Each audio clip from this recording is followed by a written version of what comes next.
ಅಭಿವೃದ್ಧಿ ನೋಡ್ತಾ ಇಲ್ವಾ ಎಷ್ಟೆಷ್ಟು ಅಭಿವೃದ್ಧಿ ಆಗಿದೆ ಅಂತೇಳಿ. ಯಾವ ಒಂದು ಇಶ್ಯೂನಲ್ಲಿ ಅಭಿವೃದ್ಧಿ ಆಗಿದೆ?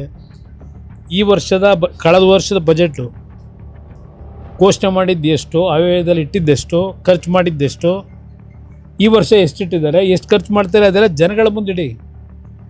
ಕ್ಯಾಪಿಟಲ್ ಅಸೆಟ್ಗೆ ಇವ್ರ ದೊಡ್ಡ ಕೊಡುಗೆ ಏನು ಈ ರಾಜ್ಯದಲ್ಲಿ? ಕ್ಯಾಪಿಟಲ್ ಅಸೆಟ್ನ ಇವತ್ತು ಸರ್ಕಾರ ಏನು ಕ್ರಿಯೇಟ್ ಮಾಡಬೇಕಾಗಿದೆ, ಇಲ್ಲಿ ಕ್ಯಾಪಿಟಲ್ ಅಸೆಟ್ ಇಲ್ಲ.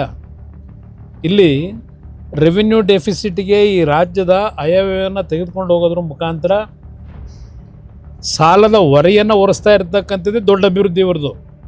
ನಾಡಿನ 6.5 ಕೋಟಿ ಜನರ ಮೇಲೆ ಸಾಲದ ಹೊರೆ ಹೊರಿಸಿರ್ತಕ್ಕಂಥದ್ದೇ ಇವರ ಅಭಿವೃದ್ಧಿ.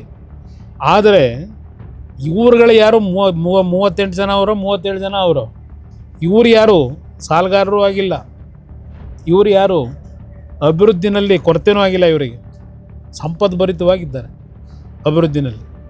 ಇದೇ ಇವರ ಸಾಧನೆ ಅನ್ನೋದು ನನ್ನ ಅಭಿಪ್ರಾಯ.